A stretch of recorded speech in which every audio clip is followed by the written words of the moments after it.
नमस्कार। सामाजिक विकृति विरुद्ध निरन्तर खबरदारी, सत्यको नजिक पुगेर वास्तविकता खोतल्ने हाम्रो प्रयास कार्यक्रम निगरानीमा स्वागत छ। म पुण्य धमला। दर्शकवृन्द, ललिता निवासको सयौं रोपनी सरकारी जग्गा करलप्पै खाने खेल केही व्यापारी, बिचौलिया अनि नापी मालपोतका कर्मचारीबाट मात्रै भएको खेल होइन। यहाँ त तत्कालीन प्रधानमन्त्री, मन्त्री, अख्तियारका आयुक्त, अदालतका न्यायाधीश, व्यापारी, बिचौलिया धेरैको संलग्नता र साँडगाँड छ। अहिले आदेश पालकहरू मात्रै पक्राउ परेको यो प्रकरणमा निर्देशन दिने भिआइपीहरू कहिले पक्राउ पर्लान् भन्ने चासोका साथ हेरिँदैछ।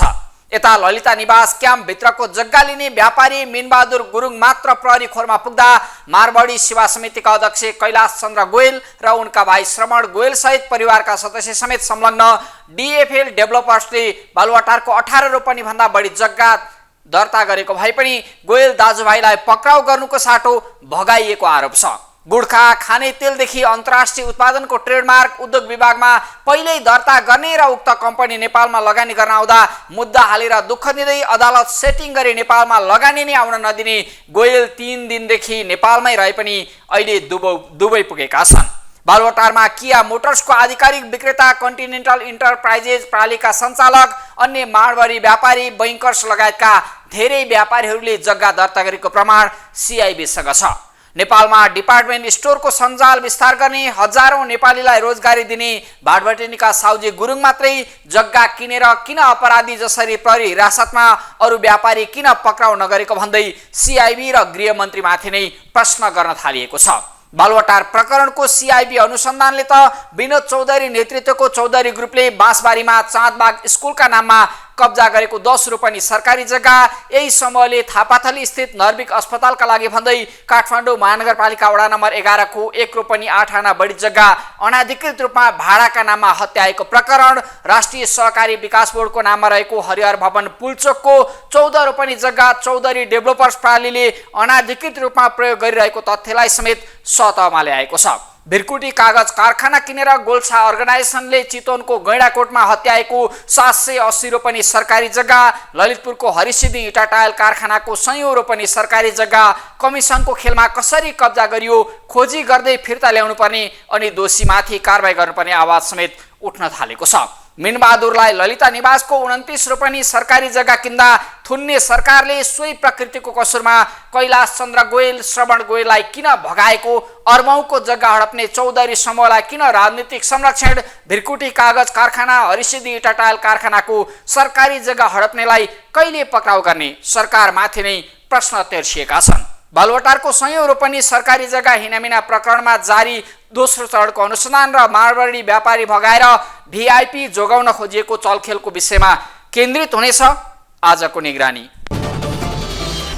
बालुवाटारको सयौं रोपनी सरकारी जग्गा तत्कालीन प्रधानमन्त्री, मन्त्री, अख्तियारका नेतृत्वकर्ता, अदालतका न्यायाधीश, व्यापारी, बिचौलिया धेरैको संलग्नता र साँठगाँठमै कब्जा गरिएको हो। यहाँ आदेश पालकहरू पक्राउ गरेर भिआइपीलाई बचाउने खेल भएको आशंका गरिँदै गर्दा केही व्यापारीलाई पक्राउ गरेर मारवाडी व्यापारीलाई भगाइएको आरोप समेत सिआइबी र सरकारमाथि लागेको छ। सरकारी कागजात कृत्य र संगठित अपराधमा बालुवाटार प्रकरणको अनुसन्धान अघि बढ्दै गर्दा सरकारी जग्गा हडप्ने Chaudhary group, Sharda group, Siddhartha group, Golchha organisation, Goyal व्यावसायिक घरानिया लगायतका मारवाडीहरू समेत अनुसन्धानमा तानिनुपर्ने आवाज समेत उठिरहेको छ। बालुवाटार स्थित ललिता निवासको 143 रोपनी सरकारी जग्गा हिनामिना प्रकरणको अनुसन्धानमा नेपाल प्रहरीको केन्द्रीय अनुसन्धान ब्युरो सिआइबी कर्मचारी र व्यवसायी प्रति आक्रामक र राजनीतिज्ञ प्रति नरम देखिएको भन्दै आलोचना भइरहेको छ।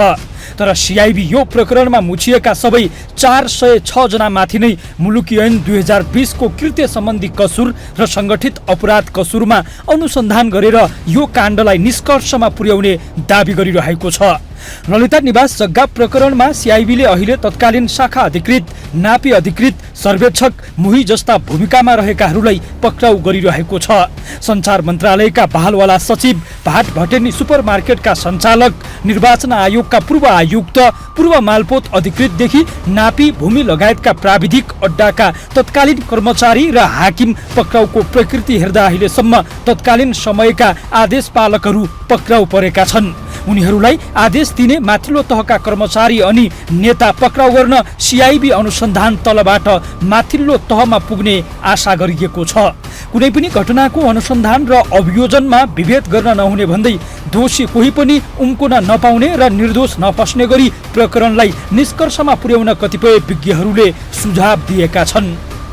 कर्मचारीहरू र दलालहरूको बिचमा मात्रै भएको साँठगाँठले यो कुराहरू भएको छ है कि यो पछि चाहिँ त जस्तो बाबुरामजी अथवा माधव नेपालजी त यो 68-69 सालतिर जबकि बिचमा चाहिँ सर्वोच्च अदालतले पनि यो व्यक्तिकै हो भन्ने मनसायको चाहिँ फैसला गरिदिएको छ हैन। त्यो भइसकेपछि त व्यक्तिको नामको जग्गा सरकारी नाममा ल्याउँदाखेरि त क्याबिनेटले निर्णय गर्नु पर्यो भन्ने हिसाबले भएको छ। त्यसो हुनाले हालाकि त्यसमा पनि हाम्रो चाहिँ गुनासो के छ भने यो चाहिँ त सरकारी जग्गा थियो भन्ने कुरा चाहिँ जगजाहेर थियो सबैलाई। बिचमा कसले दलालहरूले बिचौलियाहरूले हैन घुसिया कर्मचारीहरूले मिलोमत गरेर सरकारी जग्गा व्यक्तिको नाममा गरे भन्ने कुरामा गहिरिएर अनुसन्धान गर्नुपर्नेमा चाहिँ त्यो चाहिँ नगरेको चाहिँ देखिन्छ र उनीहरूले जे कागजहरू पत्रहरू आए किनभने अब त्यो कृत्य जालसाज भनेको त के भयो सरकारी कागज पनि दुरुस्तै बनाउँछन् हैन, राजीनामा पनि दुरुस्तै, लालपुर्जा दुरुस्तै। अब सर्वोच्च अदालत त झुकिया छ भनेदेखिलाई चाहिँ अब यहाँ झुकिएनन् होला भन्ने चाहिँ भएन। तर त्यो चाहिँ राजनीतिक व्यक्तिले के थाहा पाउनु पर्यो भने वास्तवमा चाहिँ त्यो राजनीतिसँग मुछिएको काण्ड थियो। त्यो चाहिँ ललिता निवास चाहिँ प्रकरण त्यो विषयमा चाहिँ तत्कालीन नेताहरूले जसले त्यो अन्तिम निर्णयहरू गरे नि तिनीहरूले चाहिँ त्यहाँ बुद्धि पुर्याएको चाहिँ देखिँदैन।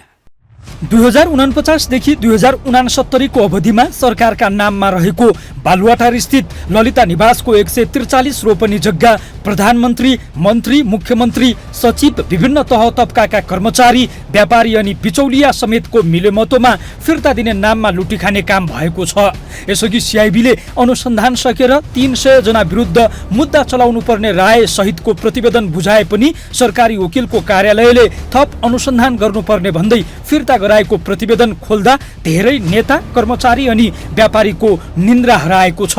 धेरैको भागाभाग चलेको छ।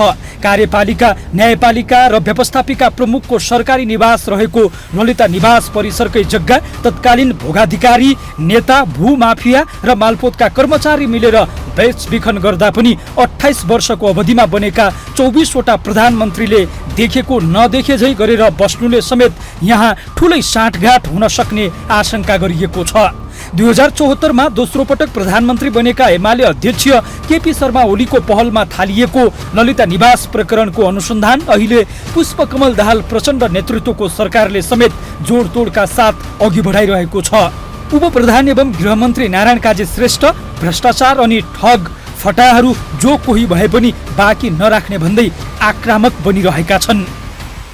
हाम्रो गृह मन्त्रालय अन्तर्गतको कर्मचारी प्रशासनमा, हाम्रो नेपाल प्रहरीमा, हाम्रो सशस्त्र प्रहरी बल नेपालमा वा राष्ट्रिय अनुसन्धान वा अरू पनि सरकारका कर्मचारी संयन्त्रदेखि लिएर सबै ठाउँमा हामीले विधि पद्धतिको पालना गर्ने कसरी बनाउने, संस्थागत काम गर्ने कसरी बनाउने, स्वच्छ ढङ्गले काम गर्ने कसरी बनाउने र उनीहरूलाई जनमुखी ओरिएन्टेसन अभिमुखीकरणमा कसरी लैजाने, विधिको पालनामा,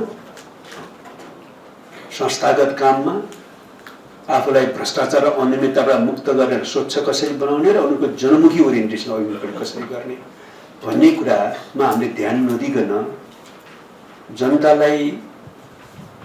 जनताको क्षेत्रमा, देशमा, समाजमा सुशासन स्थापित गर्ने र जनताको डेलिभरी चाहिँ सहजतापूर्वक छिटो उपलब्ध गराउने काम र आफ्नालाई दिएको जिम्मेवारी जनताको पक्षमा सम्पन्न गर्ने काम त्यति प्रभावकारी हुन सक्दैन भन्ने पनि हाम्रो रियलाइजेसन छ। त्यसै आन्तरिक रूपमा हाम्रा संगठनहरूलाई कसरी हामीले यसरी संस्थागत काम गर्ने, त्यहाँभित्र कसैलाई पनि पक्षपात भएको अनुभूति नहोस् भन्ने ठाउँमा पुर्याउने, त्यहाँभित्र कसरी सिस्टममा काम गर्ने, त्यहाँभित्र कसरी अनावश्यक अवाञ्छित चलखेलहरूले भूमिका खेलेको स्थितिबाट मुक्त राख्ने र सबैलाई कसरी उत्साही बनाउने, कसरी सक्रिय बनाउने, कसरी उनीहरूको कम्पिटेन्सी पनि बढाउने, कसरी उनीहरूको कार्यदक्षतालाई प्रभावकारी बनाउने, यो नगरिकन र काम गर भनेर परिणामको मात्रै अपेक्षा गर्न सकिने स्थिति हुँदैन।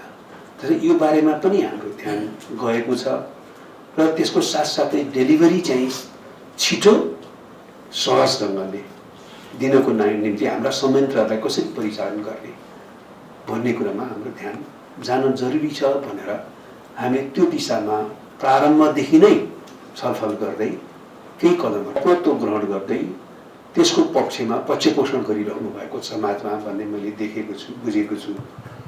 त्यसैले आगामी दिनमा यो क्षेत्रमा अझै हामीले के गर्न सक्छौँ, हामी कसैले पनि आफूलाई ब्रह्मज्ञानी ठान्नु हुँदैन। मन्त्री, सचिव वा प्रहरी महानिरीक्षकजीहरू वा अनुसन्धान प्रमुखजीहरू हामीले आफ्नो जिम्मेवारी संविधान र कानुन अन्तर्गत र अहिलेको आवश्यकतालाई हेरेर काम गर्ने हो, तर हामी कोही ब्रह्मज्ञानी छैन। अहिले सिआइबी आरोपी मध्ये 17 जनाले थुना बाहिर राखेर अनुसन्धान गर्नुपर्ने गरी सर्वोच्चबाट ल्याएको अन्तरिम आदेश खारेजीका लागि भ्याकेट निवेदनमा जाँदा गैर कानुनी रूपमा थुनामा राखेको भन्दै निर्वाचन आयोगका पूर्व आयुक्त शाह, भाटभटेनी डिपार्टमेन्टल स्टोरका सञ्चालक गुरुङ र मालपोत कार्यालयका पूर्व कर्मचारी धर्मप्रसाद गौतमसँगै बहालवाला सचिव कृष्ण बहादुर राउत समेत अदालत पुगेका छन्। ललिता निवास क्याम्पभित्रको जग्गा लिने व्यापारी मिनबहादुर गुरुङलाई मात्रै पक्राउ गरेर धेरै मारवाडी व्यापारीलाई भगाइएको आरोप यति बेला सिआइबी र सरकारले खेप्नु परिरहेको छ। जग्गा फिर्ता गर्ने नाममा कोही नेता र बहालवाला न्यायाधीशलाई उन्मुक्ति दिन नहुने आवाज समेत उठिरहेको छ। कसैले चाहिँ कुनै अपराध गरेपछि त्यो अपराध गरे बापतको चाहिँ भनौँ न रही रकम अथवा जग्गा जिन्सी फिर्ता गरेपछि उसले उन्मुक्ति पाउने हैन, अरूले त्यही किसिमको चाहिँ सुविधा अथवा समानता नपाउने, यो कुरो गलत भयो भनेर मैले चाहिँ ट्रान्सपेरेन्सीको अध्यक्ष हुँदा नै उठाएको। कुनै पनि चाहिँ हैन कसैले चाहिँ चोरी गर्यो, चोरीको सामान फिर्ता गर्दैमा उसले चाहिँ त्यो चोरीको दण्ड सजायबाट चाहिँ उन्मुक्ति पाउँदैन र यसमा पनि त्यही भएको छ। अब त्यो कुरा मैले चाहिँ तत्कालीन चाहिँ भनौँ न राज्य सत्तामा बसेका शक्तिशाली व्यक्तिहरूको पहुँचमा भएका व्यक्ति भएको कारणले गर्दाखेरि उनीहरूले सजायबाट उन्मुक्ति पाएको अवस्था चाहिँ हो। त्यो हामीले हिजो पनि विरोध गऱ्यौँ र अहिलेसम्म पनि त्यो चाहिँ विरोध गरिरहन्छौँ। यो समानताको सिद्धान्त अनुरूप भएन।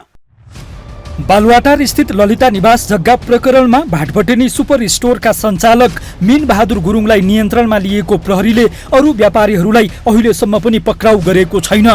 ललिता निवासको 18 रोपनी भन्दा बढी जग्गा कृत्य गरेर लिएका मारवाडी सेवा समितिका अध्यक्ष कैलाश चन्द्र गोयल, उनका भाइ श्रवण गोयल, देवानसी गोयल र निर्मला देवी गोयल त गुरुङ पक्राउको केही दिनसम्म नेपालमै रहेको भए पनि अहिले भागेर दुबई पुग्ने मौका दिइएको छ। सिद्धार्थ बैंकका अध्यक्ष मनोज कुमार केडियालाई पक्राउ नगरेको सिआइबीले शारदा ग्रुपका शिवरतन सारडा र सन्दीप कुमार सारडालाई पनि अहिलेसम्म पक्राउ गरेको छैन।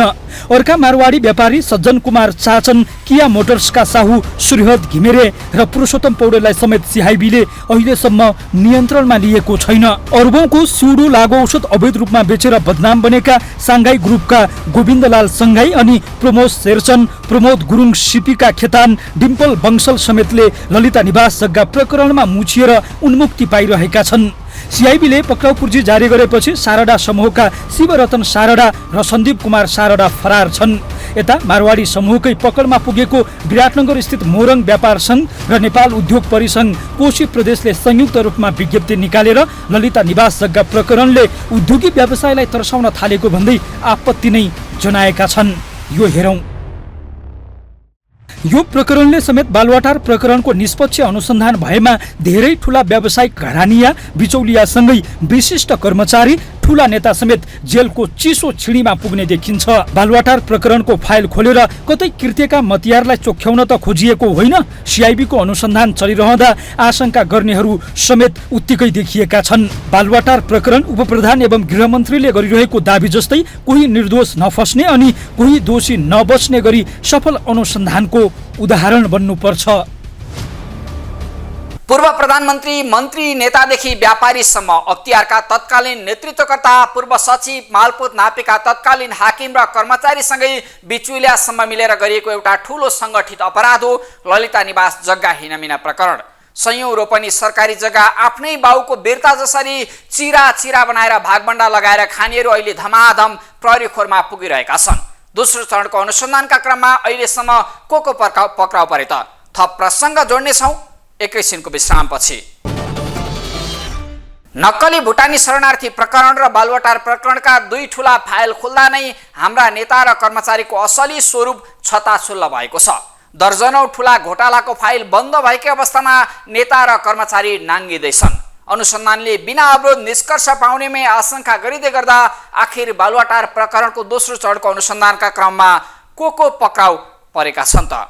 बन्द रहेको बालुवाटार स्थित ललिता निवासको 113 रोपनी सरकारी जग्गा हिनामिना प्रकरणको फाइल दोस्रो चरणको अनुसन्धान भन्दै नेपाल प्रहरीको केन्द्रीय अनुसन्धान ब्युरो सिआइबीले खोलेसँगै धमाधम यो प्रकरणमा मुछिएका माफियाहरू पक्राउ परिरहेका छन्। बालुवाटार स्थित ललिता निवास परिसरको सरकारी जग्गा हिनामिना प्रकरणमा 2 पूर्व प्रधानमन्त्री, 6 पूर्व मन्त्री, 2 पूर्व मुख्य सचिव, 6 पूर्व मन्त्री, 2 पूर्व मुख्य सचिव, 14 पूर्व र 1 बालवाला सचिव सहित सार्वजनिक पद धारण गरेका 150 भन्दा बढी कर्मचारीको संलग्नता सिआइबीको अनुसन्धानबाट खुलेको छ। यी मध्ये पनि कतिपय कर्मचारी त अझै निजामती सेवामै छन्। 5 पूर्व सचिव सहित 400 भन्दा बढी विरुद्ध पक्राउ पूर्जी लिएको सिआइबीले एकपछि अर्को गर्दै पक्राउ गरिरहेको छ। सिआइबीले दोस्रो चरणको अनुसन्धान थालेको अहिलेसम्म 18 जना पक्राउ परिसकेका छन्। सिआइबीसँग पक्राउको निकै लामो सूची छ। असार 31 गते नक्कली भुटानी शरणार्थी प्रकरणमा जिल्ला अदालत काठमाडौँले 15 लाख धरौटीमा छाड्न आदेश दिए। लगत्तै केशव तुलाधर बालुवाटार स्थित ललिता निवासको 143 रोपनी सरकारी जग्गा हिनामिना प्रकरणमा पक्राउ परेका छन्। प्रहरीको केन्द्रीय अनुसन्धान ब्युरो सिआइबीले तुलाधरको नाममा ललिता निवासको 2 रोपनी सरकारी जग्गा प्रहरी हिरासतमा रहेका मिनबहादुर गुरुङ सहित अन्य केही व्यक्ति मार्फत आएको आरोप लगाएको छ। यी हुन् बालुवाटार जग्गा हिनामिनाको अभियोगमा पक्राउ परेकाहरू। असार 31 गते केशव तुलाधर सहकारी सञ्चालक, असार 27 गते विनोद पौडेल सहलेखापाल समर्जङ कम्पनी, असार 26 गते योगराज पौडेल नासु दिल्ली बजार मालपोत, नारायण दास मिश्र पूर्व खरिदार दिल्ली बजार मालपोत, रुद्र प्रसाद श्रेष्ठ तत्कालीन महानिर्देशक भूमि सुधार तथा व्यवस्था विभाग, बालकृष्ण श्रेष्ठ सिडी भौतिक योजना तथा निर्माण मन्त्रालय, असार 24 गते लोकहरि घिमिरे समर्जङ कम्पनीको तत्कालीन प्रमुख, ध्रुव प्रसाद अर्याल नापी सर्वेक्षक, कृष्ण बहादुर राउत सञ्चार तथा सूचना प्रविधि मन्त्रालयका सचिव, असार 18 गते रमेश कुमार पोखरेल समर्जङ कम्पनीका तत्कालीन प्रमुख, देवनारायण महर्जन मोही, असार 17 गते शिवजी भट्टराई तत्कालीन वडा सचिव, घमान कुमारी कार्की नापी सर्वेक्षक, बाबुराजा महर्जन नक्कली मोही, असार 12 गते मिन बहादुर गुरुङ भाटबटिनी सुपर मार्केटका सञ्चालक, सुधीर कुमार शाह पूर्व निर्वाचन आयुक्त, धर्म प्रसाद गौतम शाखा अधिकृत, गोपाल कार्की अवकाश प्राप्त खरिदार। गत असार 12 गते एकै दिन 7 जना सिआइबीको फन्दामा परे पनि 3 जना दिल्ली बजार मालपोत कार्यालयका तत्कालीन प्रमुख कलाधर देउजा, कर्मचारी सुरेन्द्रमान कपाली र भूपेन्द्र मणि केसी 2079 साउन 19 मै विशेष अदालतमा विचाराधीन मुद्दा टुङ्गो नलागेसम्म पक्राउ नगर्न भन्दै सर्वोच्च अदालतबाट लिएको स्टे अर्डरको कारण प्रहरीको पन्जाबाट छुटेका छन्। गृह मन्त्रालय मातहतको समर्जङ कम्पनीको नाममा ललिता निवासको धेरै जग्गा ल्याएर पछि त्यही जग्गा व्यक्तिका नाममा सारिएको थियो। 406 जनालाई बालुवाटार जग्गा प्रकरणमा निशाना बनाएको प्रहरीले आवश्यकताका आधारमा जो कोही पनि तानिन सक्ने भन्दै यो अनुसन्धान बृहत्तर रूपमा अघि बढ्ने जानकारी दिएको छ। थप अनुसन्धान गर्ने भनेपछि हामीले केही थप प्रमाणहरू जुटाउनु जरुरी छ। त्यति मात्र प्रमाण नपुग्ने अवस्था हुन्छ।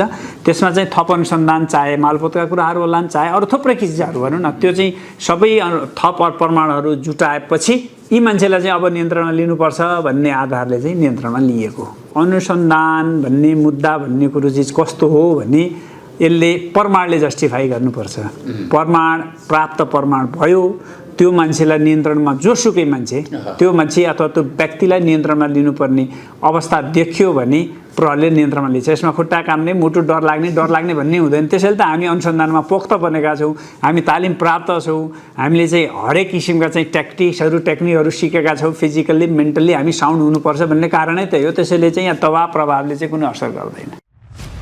सरकारी कागजात किर्तेबाट बालुवाटार प्रकरणको अनुसन्धान थालेको सिआइबी अहिले सरकारी कर्मचारी, बिचौलिया, व्यवसायी, नक्कली कम्पनी, नक्कली मोही लगायतका विभिन्न व्यक्ति र समूह मार्फत सयौं रोपनी सरकारी जग्गा हडपिएको दाबीसहित यो मुद्दा संगठित अपराध कसुरका रूपमा समेत अघि बढाउने तयारीमा छ। यो प्रकरणको अनुसन्धान बृहतभन्दा जग्गा हत्याउन भूमिका खेल्ने बिचौलिया, मन्त्री, नेता, कर्मचारी अनि व्यापारीसँगै किनबेचमा संलग्न मतियार समेतको भागाभाग सुरु भएको छ। भाट भेटेनी डिपार्टमेन्टल स्टोरका मालिक गुरुङ मार्फत बहस फी स्वरूप जग्गा पाएका तत्कालीन वरिष्ठ अधिवक्ता समेत रहेका हालका सर्वोच्च अदालतका न्यायाधीश कुमार रेग्मी, गुरुङ परिवारबाट जग्गा खरिद गर्ने अभिताम्ब तुलाधर, नूतन श्रेष्ठ, डिम्पल बंसल, सरिता मानन्दर, नितु गुरुङ, प्रवीण ताम्राकार, भारती पाण्डे र अच्युतराज श्रेष्ठ समेत अनुसन्धानको दायरामा तानिएका छन्। ललिता निवास जग्गा अनियमितता प्रकरणको दोस्रो चरणको अनुसन्धानमा पूर्व मन्त्रीहरू विजय कुमार गच्छेदारदेखि डम्बर बहादुर श्रेष्ठ र चन्द्रदेव जोशी समेत तानिँदैछन्। अख्तियारका पूर्व प्रमुख दीप बस्नेत, पूर्व सचिवहरू छविराज पन्त र दिनेश हरि अधिकारी, बिचौलियाका रूपमा भूमिका खेलेका रामकुमार सुवेदी, माधवी सुवेदी, शोभाकान्त ढकाल, रामकुमार सुवेदी, मीन बहादुर गुरुङ सहित 406 जना प्रहरीको निशानामा छन्। अख्तियारले 175 जनामाथि भ्रष्टाचार मुद्दा चलाएको यो प्रकरणमा प्रहरीले 231 लाई थप कसुरदारका रूपमा उभ्याएको छ। नक्कली भुटानी शरणार्थी प्रकरण जस्तै गरी संगठित अपराध कसुरका रूपमा यो मुद्दाको अनुसन्धान अघि बढेमा पूर्व प्रधानमन्त्री समेत रहेका एकीकृत समाजवादी पार्टीका अध्यक्ष माधव कुमार नेपाल, पूर्व प्रधानमन्त्री समेत रहेका नेपाल समाजवादी पार्टीका अध्यक्ष बाबुराम भट्टराई, जग्गा फिर्ता गरेर उन्मुक्ति पाएका एमाले उपाध्यक्ष विष्णु पौडेल, उनका छोरा सहित भिआइपीहरू समेत यो प्रकरणमा पक्राउ पर्नेछन्। अनुसन्धान कसरी अघि बढ्छ, को पक्राउ पर्छन्, अहिले नै पूर्व अनुमान गर्न कठिन भए पनि यो प्रकरणमा धेरै भिआइपीहरू जेल पुग्ने आकलन गरिँदैछ। तत्कालमा बुझेका व्यक्तिहरूको बयानहरू इत्यादिलाई गर्दाखेरि मलाई जहाँसम्म लाग्छ यो मुद्दा दर्ता नगर्ने प्रश्न नै आउँदा मुद्दा दर्ता हुन्छ, अगाडि बढ्छ र यसमा हदम्यादको सन्दर्भमा अघि भर्खरै पनि यसको कुन हामीले कुन ऐनलाई टेकेर जाँदैछौँ भन्ने कुरा स्पष्ट भइसकेको हुँदाखेरि यसमा दुविधा गर्नुपर्ने कुनै प्रश्न छैन र चलखेलको हकमा सानोभन्दा सानो मुद्दामा चलखेल गर्ने पक्षहरू रहन्छ नै। ती पक्षहरूसँग उनीहरूलाई जवाफ दिने हामीसँग यथेष्ट प्रमाणहरू छन्, यथेष्ट आधारहरू छ। त्यसले गर्दा यो मुद्दा एकदमै सही ढङ्गले अगाडि बढ्छ भन्ने कुरामा म र हाम्रो टिम पूर्ण रूपमा विश्वस्त छ। सानो माछा र ठुलो माछा भन्ने कुरा भन्दा पनि अपराधमा संलग्नता कति छ भन्ने कुरा हाम्रो लागि महत्त्वपूर्ण रहन्छ। हामी त्यो आधारमा चाहिँ जान्छौँ।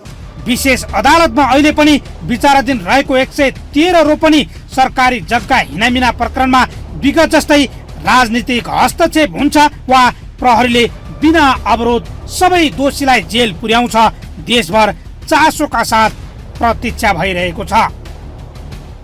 बालुवाटारको सयौं रोपनी सरकारी जग्गा राज्य शक्तिको चरम दुरुपयोग गरेर नेता, व्यापारी, सरकारी कर्मचारी, न्यायाधीश समेतले भाग लगाएर खाएका छन्।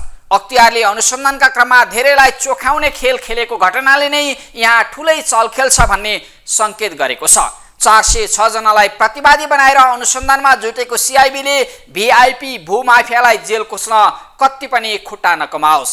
आजलाई बिदा भयौँ। तपाईसँग कुनै सूचना, जानकारी र सुझाव भएमा हामीलाई टिपाउन वा पठाउन सक्नुहुनेछ।